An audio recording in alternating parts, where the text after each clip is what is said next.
Thank you for downloading this podcast from the British Theatre Guide. For more information about British Theatre Guide, please visit britishtheatreguide.info. The new Shakespeare North Playhouse in Prescot, Merseyside, is a 470-seat timber-framed Elizabethan-style theatre which opened in July 2022.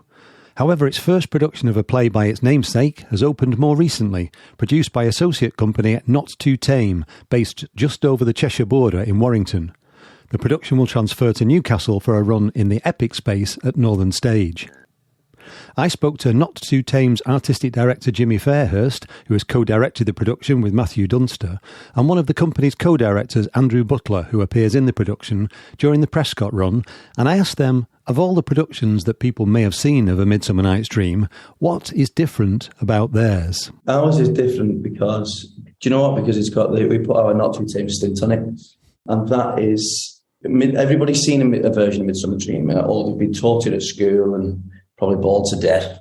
But Dream is, well, it's interesting actually, because first of all, it was Dream, partly because Not Too Tame associate company at Shakespeare North Playhouse, and Midsummer Night's Dream was apparently written for Lord Derby's daughter's wedding, and so that was what it was penned for.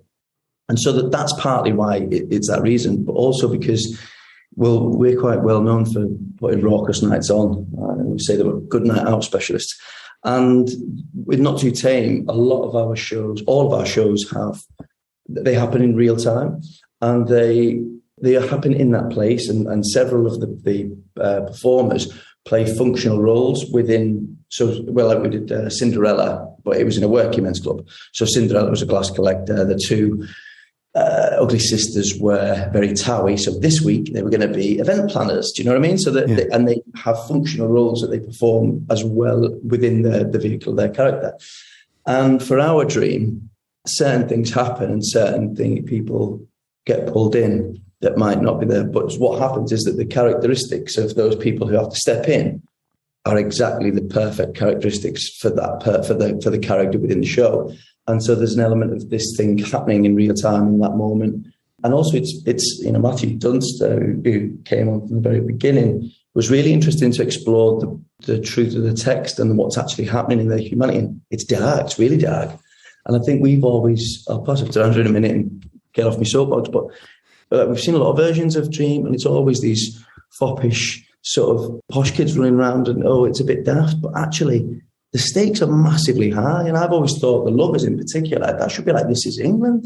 Someone's just said, look, I love this guy so much, you can either put me to death or stick me in a convent. That's high stakes. So then if you next morning that fella wakes up and he fancies someone else, the comedy comes in those high stakes. But I just think people know that. People know those emotions and those complications and those relationships. And I think we really bring that to the forefront. People, no matter what your background, will go, oh, I know that person, or I know someone like that, or even that's me. Yeah, Andrew. Yeah. There's so much in it, I think. I think what I always used to think, kind of coming through school and growing up, is that Shakespeare wrote a ton of plays, and it always seems there's a select few that always seem to recur. Yeah. I think Midsummer Night's Dream seems to be the top of that list, and so people go, it's Midsummer Night's Dream again. And the reason it's Midsummer Night's Dream again is because it's really good. It's really well crafted, and it's got everything. It's got the depth of the drama of the high stakes that Jimmy's talking about there. But then you've got this access to all this what can be hilarity within the mechanical scenes, but also within the rest of the text as well. Because we always talk about two sides of that same coin of comedy and tragedy, and the further you go with one, the further you can go with the other, and that's certainly true of this. And I think, because it's so good, it lends itself to so many things, which is why there's child-friendly versions, and we get the versions that we've seen. But in our version, as Jimmy said there, we've lent into all the real depth and quality that's in there that's allowed us to really lean into the darker moments, but also do something which has had audiences, genuinely belly laughing. Yeah, it's nice. I always say that good piece of theatre should be like a good house party, and everyone's been to a bad house party where you don't know the rules. You walk in, you don't really know anyone. You don't know where to put your coat. You don't know what you're doing. You're like, all right, you get out the door and go, thank God for that. I'm not going back there. And a good piece of theatre is like house party because, the rules, come in, stick your coat there, there's ice in the back, there's glasses there, there's, R&B in that room, there's extracurricular upstairs if you're into that, whatever, the rules. And you have a great time and you share that together. And I think with this, there's BSL in the show. There's Nadine Shah, who's this incredible singer. So it feels more like that, like a happening or a gig or a night out. Like, you go out and you go, everyone wakes up the morning after the night before going and you sort of, oh yeah, there was that and there was that. And oh God, you remember that bit? And I think that's what's really nice in the bar afterwards here at Shakespeare North. That's what audiences are doing. They're going, oh yeah, and there's that and that. And it's nice hearing that conversation and have them, enjoy it so much that they wake up the next morning and send you an email or send the great responses and tweets feedback. Yeah. Oh, there's lots in there I'd like to ask you about if I remember it all. But you were talking about, you mentioned the history of it, and we don't know exactly when it was written. It was probably around about 1595. And if you think round about that same time, he was writing Romeo and Juliet, a tragedy, which does share some similarities in the storyline, and also Richard II, which was thought to have been a criticism of the Queen at the time and was quite dangerous. 3 very different plays in round about the same time. So there's your darkness, isn't it? Genius. But Andrew's always saying about what he does in dreams to send him, I'm going to let you say because it's brilliant. About sending him, within the mechanicals and stuff, and so he ends up. Shakespeare is so good. He ends up, parodying himself. Well, there's a line which I kind of hadn't picked out, so I'm sitting listening and waiting for one of my cues actually. But there's a scene where they're talking about Pyramus and Thisbe, which is very two sort of lovers destined for tragedy. Very similar themes, of course, to Romeo and Juliet. And there's a bit where they're talking about whether this play is going to be suitable for Theseus and Hippolyta's wedding. And it's some tedious, brief scene there is, not befitting a nuptial ceremony. And like you said there, this is at the same time as he's writing potentially this play for this nuptial ceremony down the road in Prescot. And so there's all of these things that he's self-referencing. He goes into writes the Pyramus and Thisbe play, and he's satirizing his own style. He's using all the alliteration, he's using all this overflowery language, and he's just turning the dial up on his own genius level skill to turn it into satire, which is just amazing to do 5 minutes after having crafted a piece of work, which, as we're finding, is moving audiences to deep emotion. Yeah, and this is before he wrote some of his famous plays like Macbeth and King Lear and Hamlet. Those were all later, so he was sending himself up before all of that. It's unreal. Do you know what I should say? There's what was brilliant, because Matthew Dunster, worked with Not Too Tame, but he did lots of the adaptations and the script in this. And Matthew always talks about that Shakespeare's his favourite collaborator and that he's there to be collaborated with. But Matthew has really taken, I think, the spirit of Shakespeare, and it was really important for him that, yes, we opened it up a bit and played with it, but the language had to be celebrated. And it does. I think we hopefully do a good job of that, because it is, I always think that the language is great. And I think Matt's done a brilliant job with the script. I really think he does. He absorbed a lot of the R&D, didn't he? And then through our way of working, because that's the way he wanted to start. How to Not Too Tame do things, and he put it through that prism. But the language, but it's the humanity in Shakespeare that I think there is no better author that understands human nature better than anyone else, because he just gets it. And I think you talk about those other plays. I always think of Winter's Tale and like jealousy, and actually those emotions, he captures them. But he doesn't capture them. Actually, I think he holds them up to the light and goes, "This is why are we like this? Why? Yeah. But this is what we do. Why are we like this? Where do they come from? And how do those emotions manifest themselves through that situation?" And I just think that for me is Shakespeare's real genius. The language is beautiful craftsmanship, but the genius is the human nature aspect of it for me. Yeah, I totally agree. And I think the thing is that the things that do hold the best are the themes and are the relationships that we can recognize. And, you've seen 100 versions, whether you can put it in any different setting, and you see these same relationships playing out 400 or 500 years later. The language is the part that sometimes isn't as easy to understand for a modern audience, I suppose. You have to get under the skin of that, whereas it's the emotion of it that does last.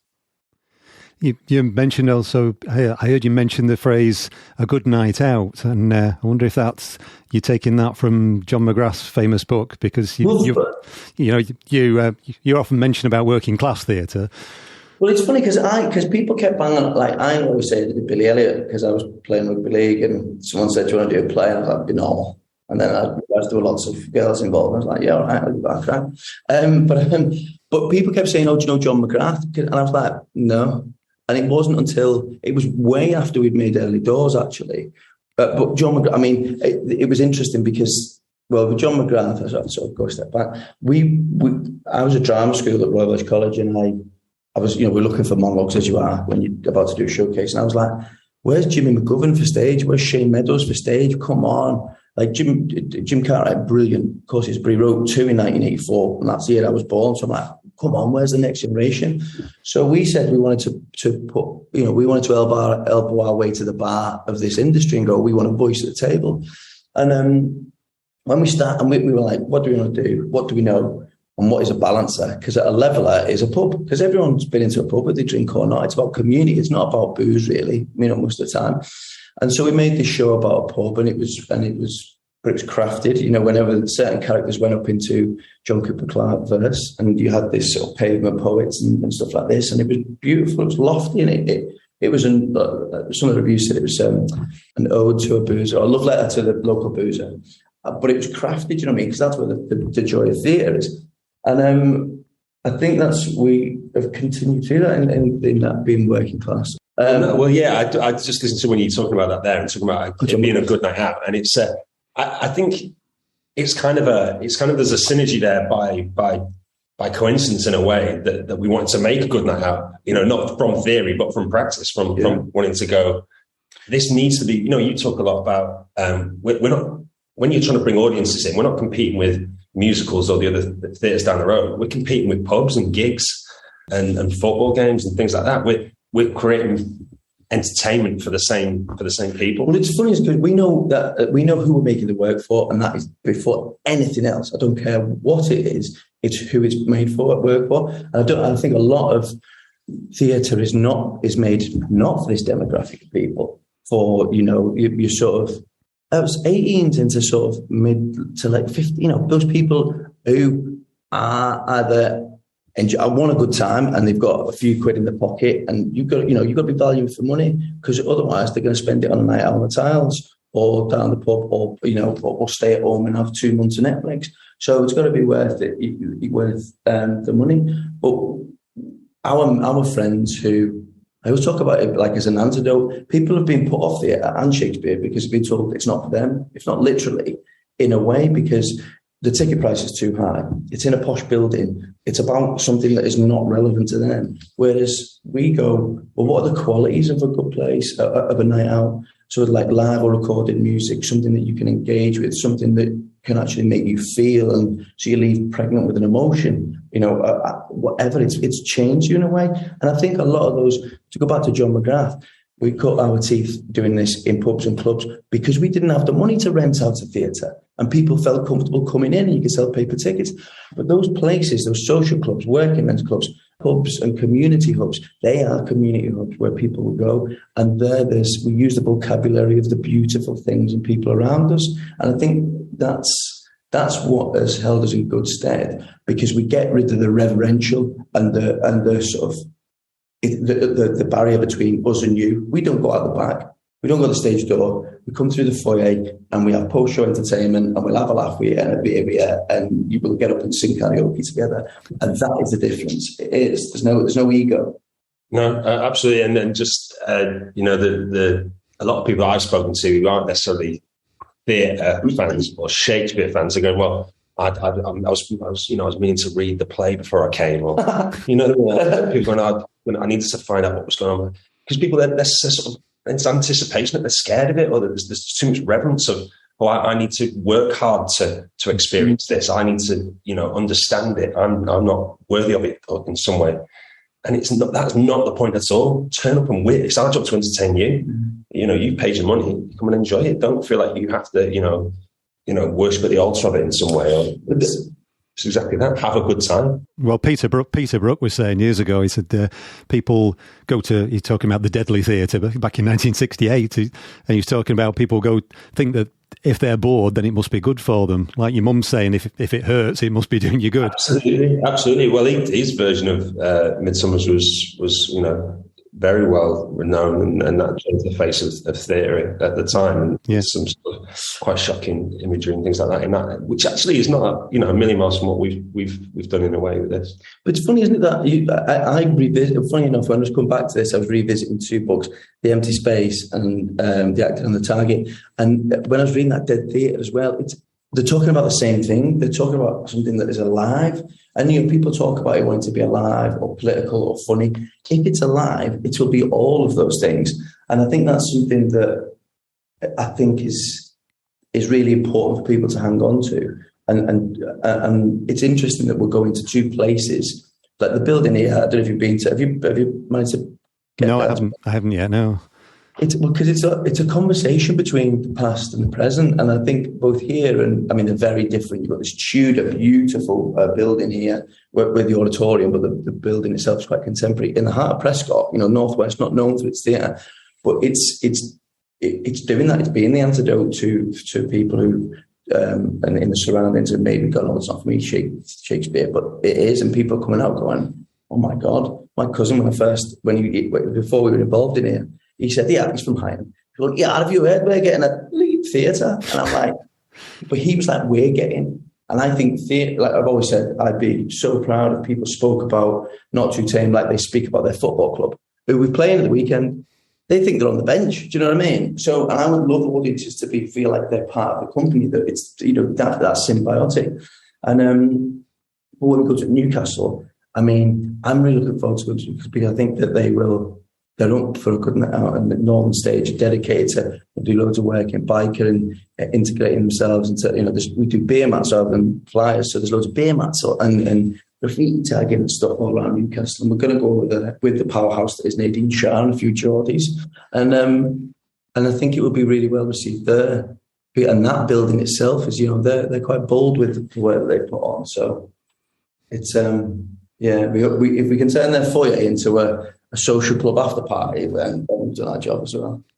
Well, you're being given the responsibility to open the first Shakespeare performance at the new Shakespeare North, so that's quite a responsibility, isn't it? It was. Yeah. And an honour, of course. Yeah, massively. Well, it's interesting. So Ian Tabron, who's the chief exec, I met him a few years ago when he was at the Arts Council, and he had a switched hats. But we saw him here at the opening, and he said that was, it was a bit of not a gamble, but he said, it was outside of he was brave with his decision to make us associates, but also to give us the keys to open this up. And he said it's perfect, and I can't thank you enough. And that's massive for us. But it's also because, if you start thinking, oh, we're opening the building, adding those pressures, we would have fell at the first hurdle. But it's the same thing. We went, well, this is great, but we know it's what we're making it for. And we did, even in the R&D, we got everyone, the actors in the R&D, which was happening in Warrington, and we came to Prescot, and we did we went into the bookies, to the barber shop, to the cafes, and we asked people, what do you want to see? What do you hope for? And we made ourselves into the community. We did a pub crawl as well. It'd be remiss of us not to. But it's amazing, and that the theatre knows that, again, that this is for them, because if they don't get it right, it's going to be challenging. But it's amazing how, I think probably 2/3 of the post-COVID Knowsley have already bought a ticket to a show. And I think that's a pretty good, standard of marketing, and long may that continue. But it's a relationship, and it's a dialogue, isn't it, with your audiences? But it's difficult for a building. Yeah, it's hard. It's a brand new space. It's not, they haven't got a mailing list of, years gone by of people to reach out to. So it's all brand new work. And I think for me, in creating the work, we had strong ideas, and we work collaboratively to pull all of these ideas together and make a piece of theatre that we think is good and done for all the right reasons in the right way. But it wasn't really, you talk about the responsibility. It wasn't really for me until after the press night, after we got those first reviews and we started getting emails from people, how important kicking off the relationship with this building and the community is, because people are going to come back, that's the key part where people go, I like this place. I like the work they do here. I want to come back. And that's when the responsibility dawned on me, really, that actually I felt really proud of that when we were able to say that's moving in the right direction. It is I think there is what's great as well is the team here at Shakespeare North, there's a dedication to what they've done, which is the same ethos as shared with Not Too Tame, that we are greater than the sum of all the parts. And I think that really has shown itself, because to pull off what we've done, and this is not blow smoke up our backsides, because we did all right. You know, you're only as good as your last show, so let's hope the next one. But they, we've done this. Like Andrew says, no lists, no nothing before. All the challenges and teething problems of opening a brand new theatre. It's the first time, and there have been some squeaky bum moments. There definitely have, but we've all kept our composure for the best part, and we've just gone, look. There are times when people kept digging deep, but we've had. And this is amazing, actually. So I can't remember what the last show was. We've been open for 3 weeks. Every show has had a standing ovation, and that isn't just because of the production. It's about the staff, the team, the people who've set up the podcasts and the meetings, and they care, and that becomes in the DNA of anything. You don't speak to anybody who's passionate about something. My mate is a geologist and he talks about rocks, and that is boring to me. However, when he speaks, I'm like, I'm in. And that dedication to the cause, I think, has been carried out throughout everything. Knowsley's council, the building, and it's a long way that continue, because it has to, and it only works if that dialogue and conversation between audience and building continues to be free and open and honest. Transparency is a big thing. You don't get a lot of that at the moment, particularly in government, but it's another story. You mentioned Nadine Shah. You've got a couple of big names attached to this. I mean, you've got her Mercury Award nominated singer, a songwriter who's making her acting debut, and you've also got the voice of David Morrissey, who is very well known as an actor, TV and film and stage, particularly in Merseyside as well. How did they become attached to it? I mean, the casting process for this is, just incredibly interesting. I mean, the first thing that we did was something that we've always done, is have this open audition process to casting that as wide as possible. And, talking about the collaboration and talking about the different ways that we work with people, it's been incredibly important to keep that open access throughout. And we've got the Northwest and the Northeast and all these different facets to consider. But then of course, having sort of the unique talents of people like that give you something different, and it's about kind of stretching the offering from one way to the other. Yeah, it is, and it's one of the things to answer that question. Matthew Dunster, I think, is you've got with Matthew at the helm, he brings a lot more clout, and he's worked with David before. He's friends with David, and he's a big fan of Nadine. But there's something that Matt said, which I really loved. He said, because they're playing to tie and over on those title roles, and there's a line in the text that says, "We are their parents and originals." And he said, with something that has both a sort of two-hearted animal in the Northwest and Northeast, he was like, well, then we should have two parents and originals from those places. And I think it's brilliant, hearing the language in those voices.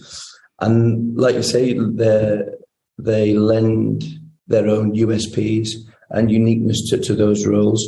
But Matt, I mean, he's not Matt Dunster for nothing. I keep calling him the godfather of theatre, and he's like, people are going to think I've told you to say that, but he's a very savvy bloke. So we admire greatly. But I think bringing them in a great Nadine. I mean, I am amazed how good she is, having no very little experience of performing. But because I think she's an artist. And look at Gaga. Look, if you're an artist, you're a storyteller. My brother's a musician. And even though we do two very different things, probably because we just never wanted to get a real job, as my dad would say. But we're storytellers. And I think that if you were a storyteller, then there's a language that you understand. And there's a big element that, like, a lot of her music stems have been used to basically, from Ian Dickinson, incredible sounds, to put this sound bed underneath the show. And Nadine sings live, and again, that sort of element of a night out or a gig, you're getting all these incredible facets and sort of elements of a gig that you might not normally get, and you can drink throughout. That's always a bonus for me. Not as an actor, sadly, but as an audience member. But yeah, and David lent his voice, which is a powerhouse. He is, and I think we're really grateful for David because he was like, this is something I need to be involved in. He's very busy, but just having his voice, it gives a great sprinkling of class about things, and he's great, and he's a godlike figure anyway. So he's been very generous with his image, I suppose. Yeah, he has. The way we talk about him in the show. Yeah, it's good. Well, people say never meet your heroes, but I think you should because it's bad. That's proven well for us. And he has a great humility. Like if people have seen the show, they'll know. But it's been starring. Yeah, and it's good to have people like that as ambassadors. I've heard Nadine Shah talking about this production on Radio 6 Music. So you've got people who are going out there and talking about it who've got that sort of clout, haven't you? But it's interesting because these things are sort of gambles, or there is an element of risk, but that risk gets mitigated or minimised when. I always talk about it in terms of joining the dots and finding people and artists that have a similar understanding and sort of belief system or view of the world, and maybe that does come. Maybe doesn't necessarily mean coming from the same background, but it's they get it. So there's a shorthand, and the way Nadine.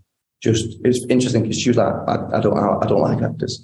And I'm like, no, you don't like thesps. Yeah, we're different. It's different. But she's just loved and she's thrown herself in selflessly. Quite, it must have been terrifying, really, to come in and not know that language. And there's people that train this, that, and the other, and standing opposite, David Morrissey.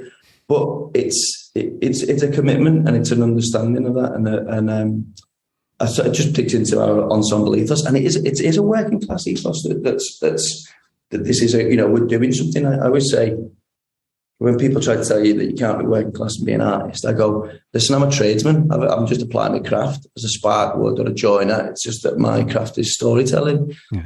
And I think when you come to see the show, people do.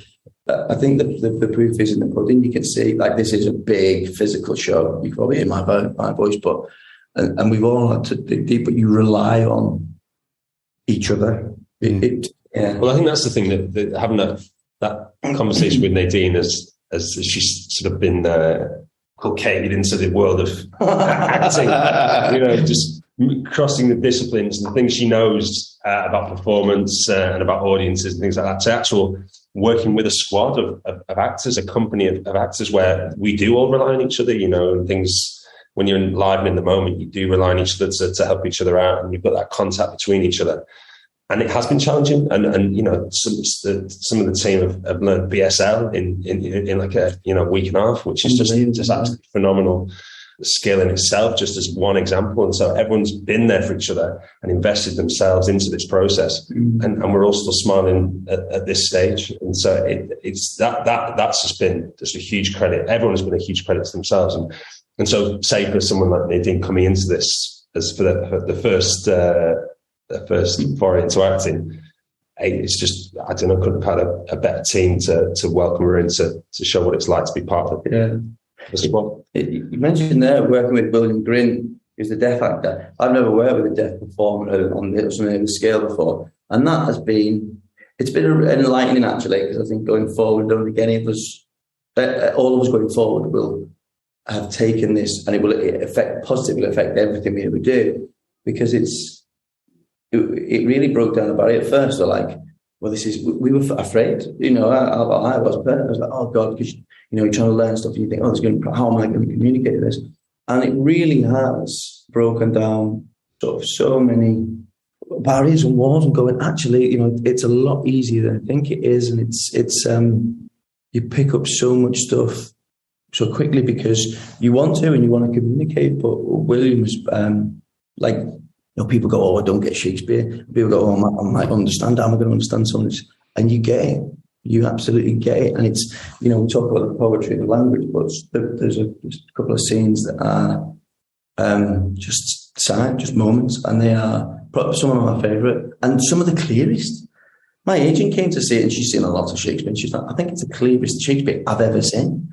And that is, that's got to be something. Yeah, it's interesting. Your route into Shakespeare was, or your route into theatre was Shakespeare, wasn't it, when you were a rugby player? Because I assume you wouldn't agree with any idea that to get kids into theatre, you need to dumb it down or simplify it or do the rap version of it or anything like that. No, not at all. But I was talking about gatekeepers, and most people for anything passion they loved at school was they're a good teacher. So I had a really good English teacher and used to get it. But you don't need to dumb it down at all. I think it's if people think they need to spoon feed an audience, then they're off. They've misstepped from the get go. I think you just need to actually take things away and get out of the way of it, and just find that meeting point between what's happening in the story and the audience or the reader, because it wasn't ever written to be read.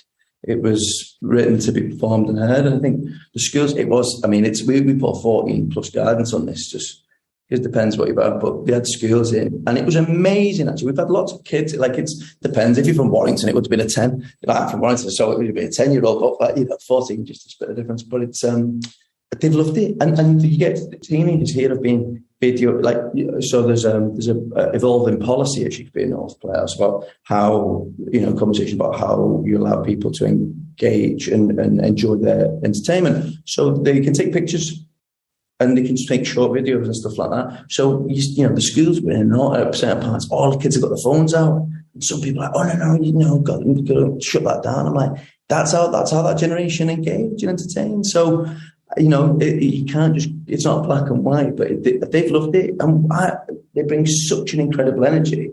There's lots of young kids outside the theatre that come in through the day and stuff, and very, very similar to our version of a puck. And, but they've been brilliant, haven't they? Well, they live here. That's their home. So there's a relationship between them and this building, and there should be. It's not a case of this is an exclusive place for a certain type of people or a certain type of person. It's for everyone. And so I'm just sort of pondering on that kind of idea of dumbing down. And I think if you speak the truth of it with clarity, it doesn't need to be dumbed down. It kind of doesn't need to be a concept. I think it's if you get the truth of it, then it's really clear, because it's such a highly crafted piece of work to start with. Yeah, there's a lot to think about. It is, but I do think it's amazing. Like when you're working with things, or young adults in particular, I always think when kids start to grow, but get to that level where it's high stakes. You remember being a teenager, everything was high stakes, wasn't it? But that's what Shakespeare is. It's what so much of it is high stakes.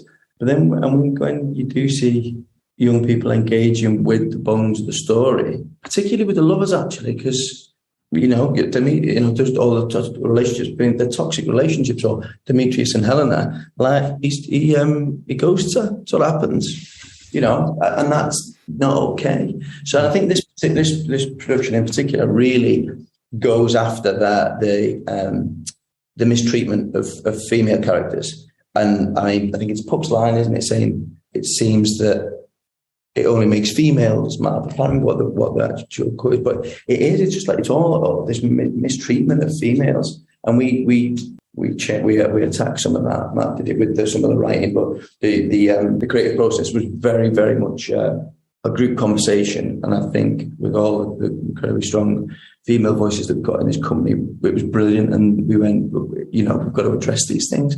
The Hippolyta stuff and the lover stuff and Helen, and it's what's great is the reviews as well drew that out. And when someone said it feels like Midsummer Night's Dream for now, which I'm like, I'll take that. That's good.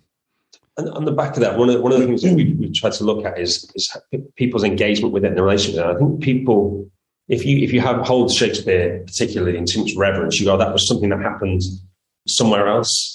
It happened in this case, ancient Athens, with people who wore different things, who spoke differently, who probably thought differently.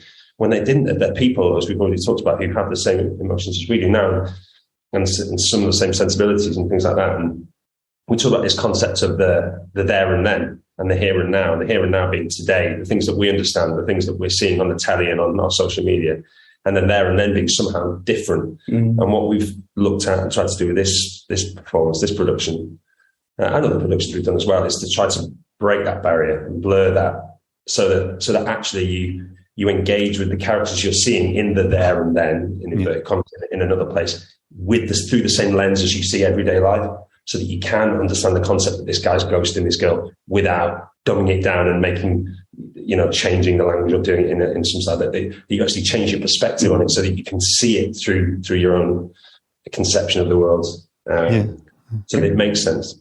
It's like a hyper focus. It's something that I always think Jimmy McGovern does brilliantly, who was in the audience on Press Night, which I loved. I was like, okay, that's good. Because I always go, we want to be like Jimmy McGovern does that brilliant thing. Going, well, what would you do? I think he brilliantly, you watch your stuff and go, what would I do in that situation? Or what do I?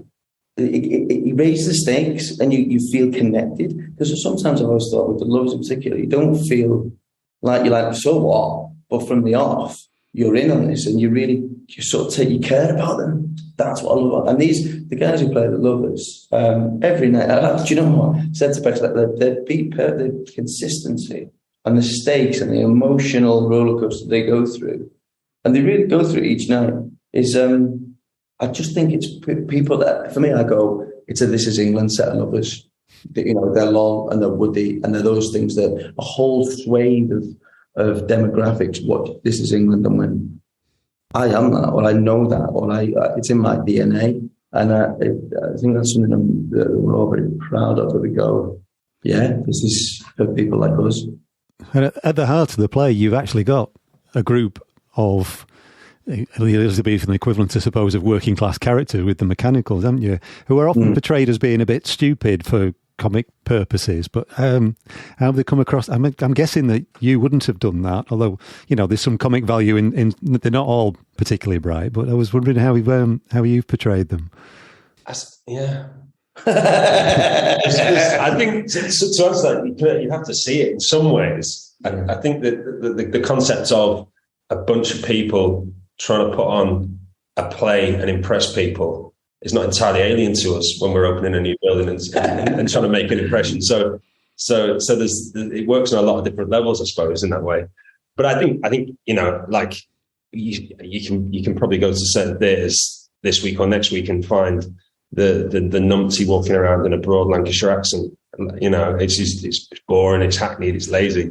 Yeah. And so to go, you're working class, you're a dozy idiot is just a boring idea, apart from being just unfounded and outdated. So there's so much craft in the concept of people trying to put on a show and being inept and having barriers, and then having a king of the fairies put a magic spell on you to disrupt doing that there's enough there without really having to sort of dwell too much on the facts of whether it's being working class that's made them inept to start with. Yeah, I think there's something that I think I'm proud of, and I haven't thought about it until this moment as I'm saying it now, but they just happen to be working class, and they play functional roles that then end up being absorbed into the show. And then they come, when people see the show, they'll see what I mean. And if they go and not get a chance to see it, then we can read a review and they'll get it. But these people are taken in, and it's their earnestness and absolute commitment to trying to pull this thing off. And with Peter Quint and Bottom, actually, they're trying to do their best, and there's an earnestness and a real dedication and a passion. And there's a lot of that comedy comes from, I suppose, full enthusiasm and a bit of a fish out of water thing as well, isn't it? Yeah, it is, and it's like anyone who's ever tried to get any group of people together to achieve something.